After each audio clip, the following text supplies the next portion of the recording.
There's a battle happening every day, and most people don't even realize they're in it. It's not between you and the world. It's not between you and your circumstances. It's between two versions of you. One is hungry, focused, disciplined, aware of the shortness of life and the greatness that could emerge from pain, discomfort, and repetition.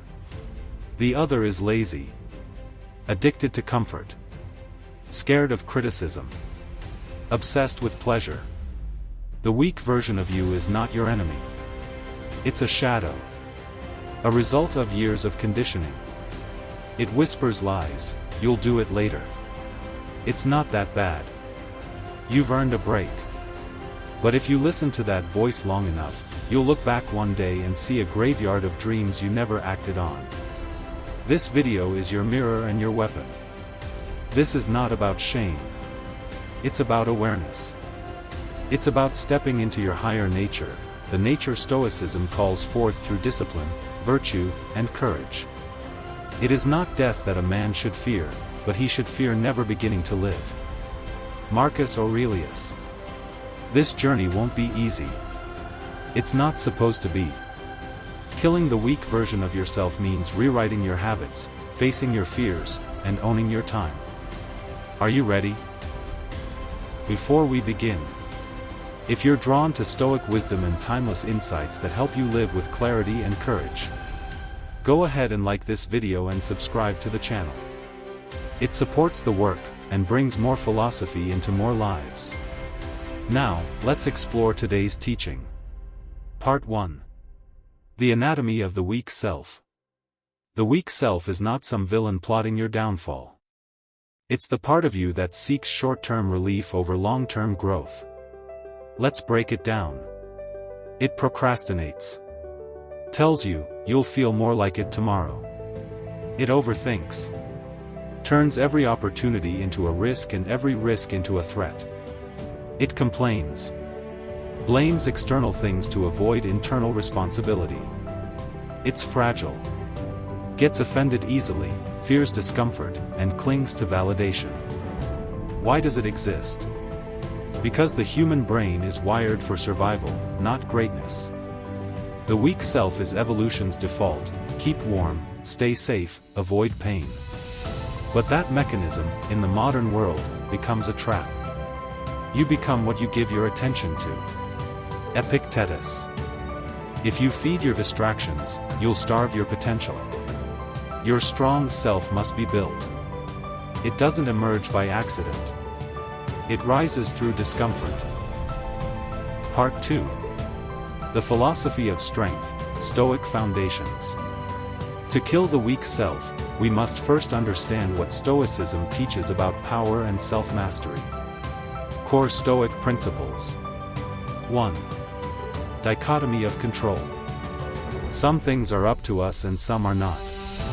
Epictetus. The weak self is obsessed with the uncontrollable: opinions, outcomes, timing. The strong self focuses only on what is in its control: effort, thoughts, actions. 2. Living according to nature. Your nature is not laziness. It is reason, virtue, and discipline. To act with excellence is to be aligned with your nature. 3. Virtue is the only good. External success is not the measure of your worth. Courage, wisdom, self-control, and justice are.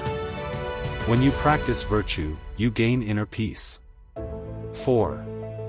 Memento mori, remember death. You could leave life right now. Let that determine what you do and say and think. Marcus Aurelius. The weak self acts as if there's infinite time. The strong self knows life is short and acts now. These principles aren't just ideas, they are tools. Each one is a sword against the weaker self. Part 3. Mind over mood, emotional mastery. The weak self is impulsive. It reacts emotionally, exaggerates problems, and creates internal drama. The Stoics teach us that our suffering often comes not from events, but from our judgments of them. If you are distressed by anything external, the pain is not due to the thing itself, but to your estimate of it. Marcus Aurelius. This means we can train our minds to reinterpret pain, failure, and discomfort as fuel for growth. Practical tools for emotional control. 1. Pause before responding. Don't speak or act on the first wave of emotion. Breathe. Reflect. 2. Journaling. Get thoughts out of your head. Reflect, don't react. 3. Reframe discomfort. Every challenge is a test. An opportunity to train. The weak self wants comfort. The strong self wants clarity. And clarity comes from emotional discipline. Part 4. Discipline, the ultimate Stoic weapon. Discipline is freedom. It sounds like a contradiction, but it's not. No man is free who is not master of himself. Epictetus. The weak self thinks freedom is doing whatever you want. That's slavery to desire. True freedom is the ability to choose what's right, even when it's hard. Discipline builds confidence, integrity, self-respect. And most importantly, discipline silences the weak self. Ways to build discipline. Wake up at a set time. Create a, no matter what, routine, e.g., 10 minutes of reading, 30 minutes of exercise. Embrace small discomforts daily, cold showers, fasting, digital detoxes. Discipline is not about perfection.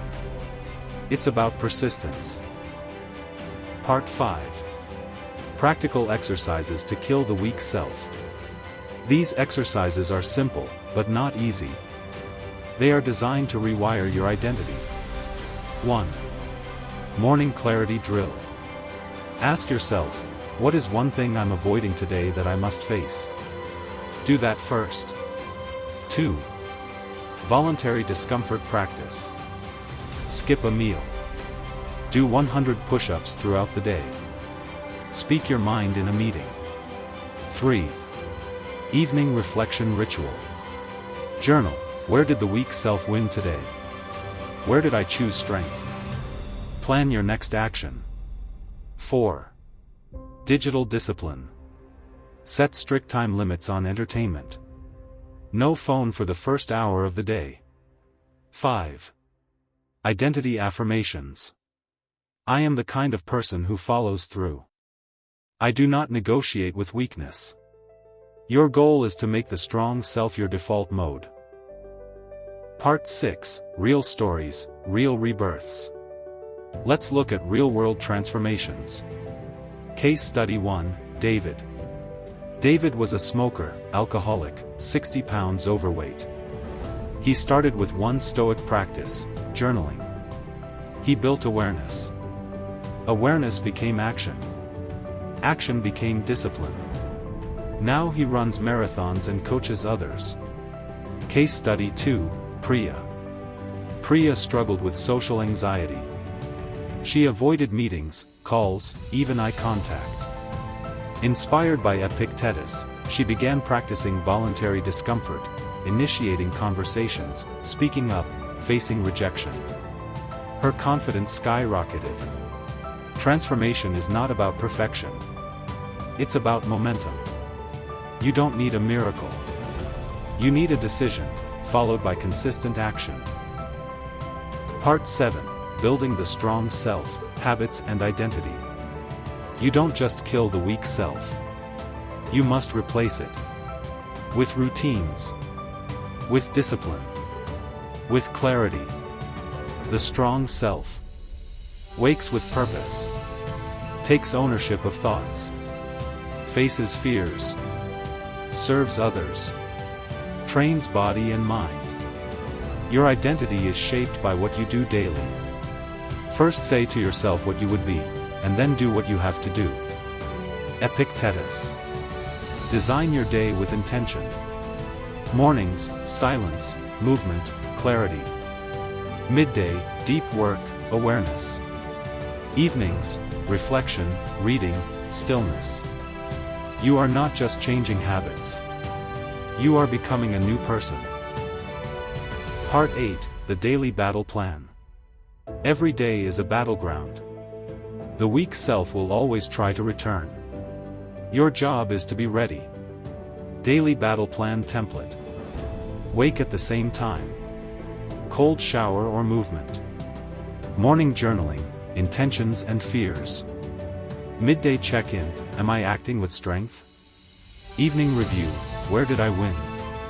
Where did I retreat? Track these wins like a warrior sharpening a blade. Create non-negotiables. 30 minutes of learning. 20 minutes of discomfort. 10 minutes of reflection. This is your training ground. Every day. Part 9, Your Stoic Rebirth, the final challenge. You are not here to survive. You are here to transform. The weak version of you, the procrastinator, the victim, the pleasure addict, must die. Not with hate, but with awareness. You don't need motivation. You need a mission. Don't explain your philosophy. Embody it. Epictetus. So here's the final challenge. Choose one weakness. Wage war on it for 30 days. Track your actions. Refuse negotiation. And when your mind whispers, "You've done enough," answer back, "I'm just getting started." This is your Stoic rebirth. Not someday. Not next year. Now. Waste no more time arguing what a good man should be. Be one. Marcus Aurelius. Let the old self die here. Let the strong self rise. You are no longer a slave to fear. You are the master of your mind. The weak version of you is gone. Welcome to the beginning. Welcome to power. Welcome to your real life. If this message resonated with you, take a moment to like the video, it really helps. And if you haven't yet, subscribe for more Stoic lessons, practical reflections, and inner strength, every single week. Thanks for watching. Stay grounded. Stay calm. And remember, true strength is learning to master yourself.